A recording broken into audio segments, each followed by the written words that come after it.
महाभारत कथा के वो अद्भुत रहस्य जिन्हें जानकर आप अचरज में पड़ जाएंगे। महाभारत की कथा संपूर्ण महाभारत अद्भुत रहस्यों। आज से हजारों वर्ष पहले द्वापर युग में महाभारत का युद्ध हुआ। ये युद्ध साधारण युद्ध नहीं था, क्योंकि इसमें स्वयं विष्णु अवतार कृष्ण सम्मिलित थे। इसी युद्ध के समय वेदों का सार कही जाने वाली गीता का उपदेश दिया गया। इस युद्ध में इतना कुछ था जिसकी गुत्थी आज तक नहीं सुलझाई जा सकी थी। लेकिन आज हम जानेंगे कि आखिर क्या अद्भुत रहस्य हुए महाभारत में। क्यों कृष्ण ने किया अर्जुन को युद्ध के लिए प्रेरित, आखिर किस प्रकार हुई पांडवों की धर्मयज्ञ पूरी, पांडवों पर क्यों चढ़ा युद्ध का पाप, क्या है महाभारत का रहस्य, कौन थे सुपथ सुदर्शन। जाने महाभारत तथ्य के विषय में विस्तार एवं गहराई से। महाभारत की कथा। महाभारत द्वापर युग में भाइयों के मध्य संपत्ति के लिए लड़ा गया युद्ध था। एक ओर धृतराष्ट्र और गांधारी के 100 पुत्र कौरव थे, वहीं दूसरी ओर पांडु और कुंती तथा माद्री से उत्पन्न 5 पुत्र पांडव थे। कौरवों का पक्ष अधर्म का था एवं पांडवों का पक्ष धर्म का कहा गया है। संपत्ति के साथ ही यहाँ एक प्रसंग का उल्लेख करना अनिवार्य जान पड़ता है कि कौरवों ने पांडवों को न केवल वनवास भेजा बल्कि उन्हें मारने की भी योजनाएं बनाई। किंतु पांडवों का पक्ष धर्म का था एवं धर्म के साथ परमात्मा होते हैं, सो वे बचते रहे। पांडवों का महल देखते समय द्रौपदी के दुर्योधन पर उपहास ने उसे उस स्थिति पर ला खड़ा किया जब भरी सभा में गुरुजनों के मध्य पांडवों को छल से चौपड़ जुए के खेल में हराया एवं द्रौपदी को निर्वस्त्र करने की घटना हुई। तब द्रौपदी द्वारा पिछले जन्म में किए वस्त्र दान से पूर्ण परमेश्वर कबीरदेव द्वारा लाज बचाई गई। इसके बाद आरंभ हुई युद्ध की भूमिका एवं रचा गया इतिहास का सबसे बड़ा महायुद्ध महाभारत। गीता उपदेश एवं पांडवों की विजय। पांडवों और कौरवों के मध्य युद्ध होने के पूर्व के कई प्रसंग हैं। भगवान श्री कृष्ण ने दोनों पक्षों को समझाकर इस युद्ध को टालने का यथासंभव प्रयास किया, किंतु अंततः असफल रहे। युद्ध हुआ एवं कृष्ण की सेना कौरवों ने ली और श्री कृष्ण स्वयं सारथी बनकर अर्जुन के साथ यानी पांडवों के पक्ष में रहे। यहाँ ध्यान देने योग्य बात है कि कृष्ण भगवान ने स्वयं हथियार न उठाने की प्रतिज्ञा ले रखी थी। महाभारत के युद्ध के समय अर्जुन के भीतर अहिंसा का भाव उदित हुआ। अर्जुन ने अपने भाइयों एवं अपने गुरुजनों पर हथियार उठाकर पाप न करने का विचार अपने सारथी भगवान श्री कृष्ण के समक्ष रखा। तब भगवान कृष्ण ने कहा, युद्ध करना ही पड़ेगा। यहाँ ध्यान दे, जो कृष्ण युद्ध न करने के लिए समझाते रहे वे अब कहते हैं युद्ध करना पड़ेगा। गीता अध्याय 2 श्लोक 37 एवं 38। साथ ही यह रहस्य अब तक छिपा रहा कि गीता का ज्ञान कृष्ण ने नहीं बल्कि उनके पिता ज्योति निर्जन क्षर पुरुष ने दिया है, जिसने अर्जुन को निमित्त बनकर मारने के लिए प्रेरित किया। गीता अध्याय 11 श्लोक 33। प्रमाणों सहित जानने के लिए देखे गीता का ज्ञान काल भगवान ने दिया। तत्पश्चात अर्जुन ने युद्ध किया। अनेकों हत्याओं, मारकाट और रक्त संघर्ष के पश्चात महाभारत के युद्ध में पांडव विजयी हुए एवं कौरव मारे गए। पांडवों के सिर पर लगा युद्ध का पाप। इंद्रप्रस्थ पर राजतिलक होने एवं राजा की गद्दी संभालने के बाद ही युधिष्ठिर को बुरे सपने आने प्रारंभ हो गए। उन सपनों में युद्ध की हिंसा, अनाथ बच्चों का विलाप और विधवाओं का रुदन एवं बुरी तरह बिलखते लोग दिखाई देने लगे। लगातार आ रहे इन स्वप्नों के कारण युधिष्ठिर परेशान रहने लगे, जिसका कारण अन्य चारों भाइयों द्वारा जोर डालने पर उन्होंने बताया। कृष्ण जी पांडवों के गुरु थे। गीता अध्याय 2 श्लोक 27 एवं गीता अध्याय 4 श्लोक 3। तब पांडवों ने अपने गुरु श्री कृष्ण से इसका कारण पूछा। कृष्ण जी ने बताया कि युद्ध के कारण पांडवों के सिर पर हिंसा और बंधुघात का महापाप है। इसके लिए एक अश्वमेध यज्ञ श्री कृष्ण जी ने बताए, जिसमें पूरी पृथ्वी सहित साधु संतों, ऋषियों, देवताओं को भी भोजन कराने की बात उन्होंने कही। एक पंचांग यानी पंचमुखी शंख रखा जाएगा, जो सभी के भोजन करने के पश्चात बजेगा, जिससे पांडवों के सिर पर 3 ताप के कष्ट का खत्म होना बताया। यदि शंख नहीं बजा तो यज्ञ असफल मानी जाएगी। गीता अध्याय 3 श्लोक 13 में भी ऐसा समाधान है। अर्जुन ये सुनकर हतप्रभ रह गए थे कि श्री कृष्ण ने तो युद्ध में कहा कोई पाप नहीं लगेगा, फिर यह कैसी बात। किंतु वे शांत रहे। वास्तव में महाभारत के युद्ध में गीता ज्ञान देने वाले कृष्ण नहीं बल्कि काल भगवान थे। पांडवों की यज्ञ में शंख न बजना तो भगवान कृष्ण के कहे अनुसार खरबों धनराशि खर्च कर यह यज्ञ एवं भोज आयोजित किया गया। पंचमुखी शंख को एक स्थान पर रख दिया गया। 88,000 ऋषियों समेत सभी ऋषि, महर्षि, ब्रह्मर्षि, 9 नाथ, 84 सिद्ध योगी, तीनों लोकों के देवता, 56 करोड़ यादव, 12 करोड़ ब्राह्मण, 33 करोड़ देवता, सामान्य जनता सहित कृष्ण जी ने भी भोजन किया, किंतु शंख नहीं बजा। तब युधिष्ठिर ने इसका कारण पूछा और कृष्ण जी ने कहा कि इस पूरी सभा में कोई भी पूर्ण संत, सत्यनाम अथवा सारनाम उपासक नहीं है। तब युधिष्ठिर ने पूरी पृथ्वी के संत रहित होने की शंका जताई। इस पर कृष्ण जी ने कहा कि यदि इस संसार में पूर्ण संत न हो तो ये संसार जलकर भस्म हो जाएगा। चूंकि भगवान कृष्ण विष्णु अवतार थे, अतः वे जानते थे कि अभी एक महात्मा जो काशी में है वह अभी यज्ञ में नहीं आया है। भीमसेन को बुलाकर पूछा गया कि उन संत जी को बुलाया अथवा नहीं।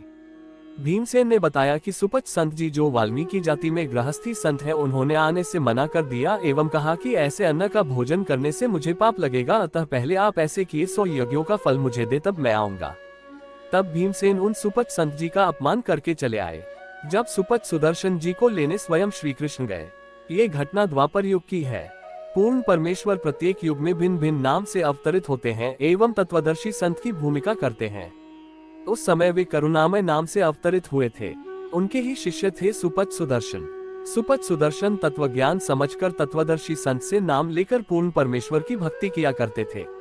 भीमसेन के उत्तर को सुनकर श्री कृष्ण ने कहा, आपको ऐसा नहीं करना चाहिए था, क्योंकि उस संत के एक रोम के बराबर तीनों लोकों में कोई नहीं है। पांचों पांडवों को साथ लेकर स्वयं श्री कृष्ण उस सच्चे संत को लेने पहुंचे। उधर सुपच सुदर्शन को तत्वदर्शी संत करुणामय रूप में परमेश्वर ने कहीं और भेज दिया और स्वयं सुपच का रूप धरकर झोपड़ी में बैठ गए।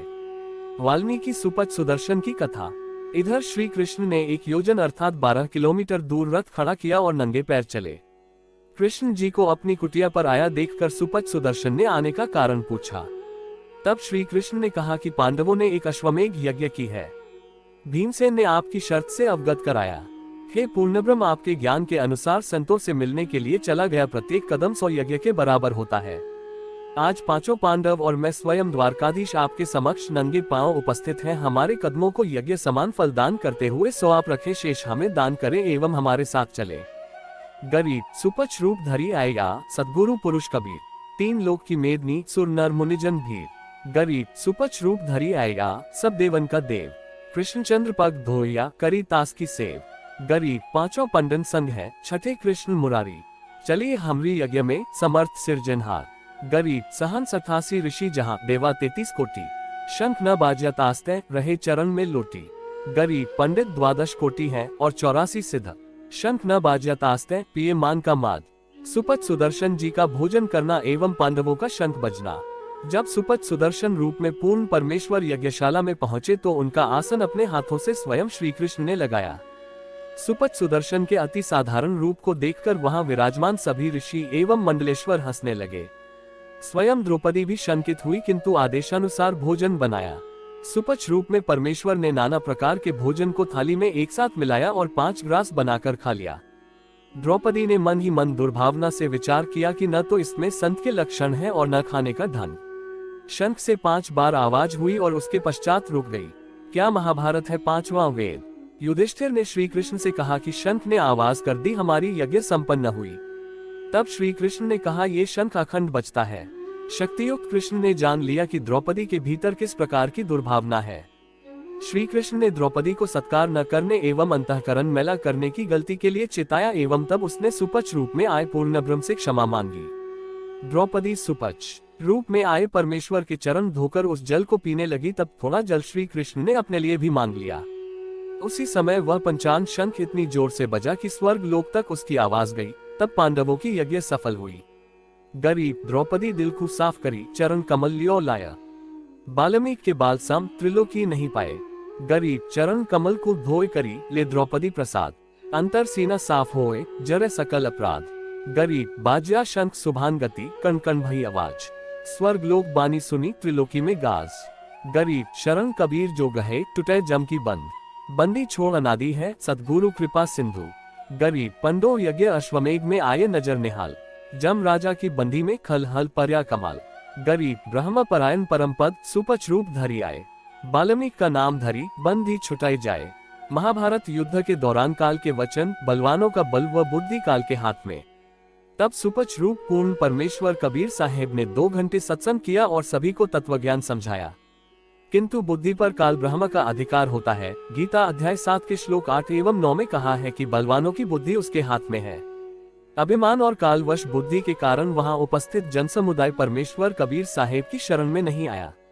बुद्धिमानों की बुद्धि, बलवानों का बल काल के हाथ में है। संत रामपाल जी महाराज सत्संग। बलवान तो श्री कृष्ण भी थे, लेकिन स्वयं भगवान विष्णु का अवतार होने के बाद भी वे गीता ज्ञान याद नहीं रख सके, क्योंकि गीता का ज्ञान क्षर पुरुष ने दिया था।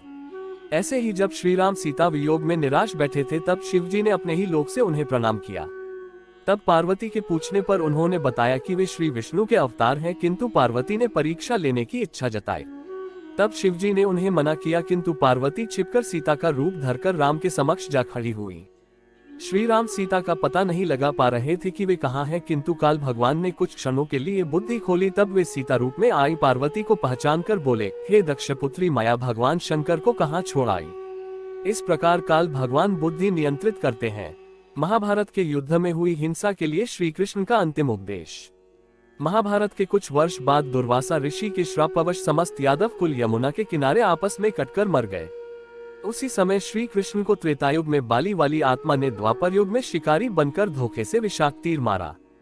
पांचों पांडव उस समय श्री कृष्ण के पास पहुंचे। तब श्री कृष्ण ने अंतिम 2 उपदेश पांडवों को दिए। पहला ये कि सभी यादवों के मर जाने के कारण द्वारिका की स्त्रियों को इंद्रप्रस्थ ले जाना, क्योंकि वहां कोई भी नर यादव शेष नहीं बचा था। दूसरा ये कि पांचों पांडव युद्ध में की गई हिंसा के कारण अत्यंत पाप से ग्रस्त हैं, अतः वे हिमालय में जाकर शरीर गल जाने तक तपस्या करें। अर्जुन पहले से ही हतप्रभ थे। तब उन्होंने गीता अध्याय 2 के श्लोक 37, 38 एवं अध्याय 11 के 32, 33 श्लोक के संदर्भ से पूछा कि कृष्ण ने उन्हें युद्ध के लिए प्रेरित करते हुए ऐसा क्यों कहा था कि उसे पाप नहीं लगेगा और अब पाप बता रहे हैं। तब श्री कृष्ण ने बताया कि गीता में कहे गए ज्ञान का उन्हें तनिक भी भान नहीं है। ये जो कुछ भी हुआ उसे टालना उनके वश का नहीं था, किंतु ये तपस्या की अंतिम राय आपके भले के लिए है। महाभारत कथा, अर्जुन का भीलों से पिटना। श्री कृष्ण की मृत्यु के उपरांत जब अर्जुन द्वारका की सभी स्त्रियों को लेकर लौटने लगे, तब रास्ते में जंगली लोगों ने अर्जुन को न केवल पीटा बल्कि कुछ स्त्रियां एवं धन गहने लूटकर ले गए। अर्जुन के पास उस समय वह गांडीव धनुष भी था जिससे उसने महाभारत का युद्ध जीता था, किंतु वह किसी काम नहीं आया, बल्कि उल्टे अर्जुन को पिटना पड़ा। तब अर्जुन ने कहा कि कृष्ण छलिया है, जब संहार करवाना था तब शक्ति दे दी। जिस धनुष से लाखों का संहार किया, उसी धनुष से आज कुछ न कर पाया। वास्तव में छलिया तो क्षर पुरुष है, जिन्होंने कृष्ण के धोखे में गीता का ज्ञान दिया और अर्जुन के हाथों नर संहार करवाकर उनके सिर पर पाप लादा। आखिर क्यों किया क्षर पुरुष ने ऐसा, ये जानने के लिए पढ़े संपूर्ण सृष्टि रचना। क्या पांडवों की तपस्या से नष्ट हुए पाप? इस काल लोक का विधान है, अनजाने और जानते हुए अर्थात दोनों ही स्थिति में किए हुए कर्मों के प्रति जीव उत्तरदायी है। 7 कि इन 21 ब्रह्मांडों के स्वामी क्षर पुरुष ने गीता में स्पष्ट कर दिया है कि घोर तप को तपने वाले दंभी एवं राक्षस स्वभाव के हैं। शास्त्र में वर्णित विधि न होने के कारण गीता अध्याय 16 श्लोक 23, गीता अध्याय 17 श्लोक 5-6 के अनुसार पांडवों की तपस्या मनमाना आचरण थी, अतः पांडवों की वह तपस्या भी व्यर्थ सिद्ध हुई। गीता अध्याय 6 के श्लोक 3 से 8 में भी हठयोग वर्जित बताया है, अतः पांडव पाप मुक्त नहीं हुए। काल बुद्धि हर लेता है। काल ने जिस कृष्ण के शरीर में प्रविष्ट होकर जो ज्ञान सुनाया, वही ज्ञान कृष्ण भूल गए, किंतु महर्षि वेदव्यास द्वारा लिपिबद्ध करवा दिया। तत्वदर्शी संत की शरण में जाने से सभी बलाएं टल जाती है। कल्पना भी नहीं की जा सकती कि हजारों ऋषि महर्षि तत्वदर्शी संत को नहीं पा सके और उनकी साधना व्यर्थ रही। वे केवल ब्रह्मलोक की साधना कर सके, जिसके कारण वे पुनः पृथ्वी लोक में अन्य योनियों में आएंगे, क्योंकि गीता अध्याय 8 के श्लोक 16 के अनुसार ब्रह्मलोक पर्यंत सभी पुनरावृत्ति में है। गीता ज्ञानदाता स्वयं मुक्ति का मार्ग नहीं बता सके, इसलिए उन्होंने गीता अध्याय 4 श्लोक 34 में पूर्ण तत्वदर्शी संत की शरण में जाने के लिए कहा। गीता अध्याय 17 श्लोक 23 में पूर्ण परमेश्वर को पाने का मंत्र बताया एवं नित्य कर्म करते हुए भक्ति करने की सलाह दी गई है। विचार करें, जब धर्मराय लेखा लेगा तब वहां आप भक्ति न करने का क्या बहाना बनाएंगे, जहां कोई दलीलें नहीं चलती। आज दुर्लभतम संत यानी पूर्ण तत्वदर्शी संत रामपाल जी महाराज हमारे बीच विराजमान है। ये भक्ति एवं भक्ति मंत्र सारनाम सतनाम ऋषियों मुनियों को भी नहीं मिले, जो आज हमें सहज उपलब्ध है। अतः देर न करते हुए अतिशीघ्र तत्वदर्शी संत की शरण में आए एवं अपना कल्याण करवाए, अन्यथा 84 लाख योनियों एवं नरक के चक्कर काटने होंगे। अगर आपको ये हमारी वीडियो पसंद आई हो तो हमारे चैनल को सब्सक्राइब करके बेल आइकन जरूर दबाएं, लाइक शेयर कमेंट करना ना भूले और कमेंट में जय श्री कृष्णा जरूर लिखें। राधे राधे, धन्यवाद।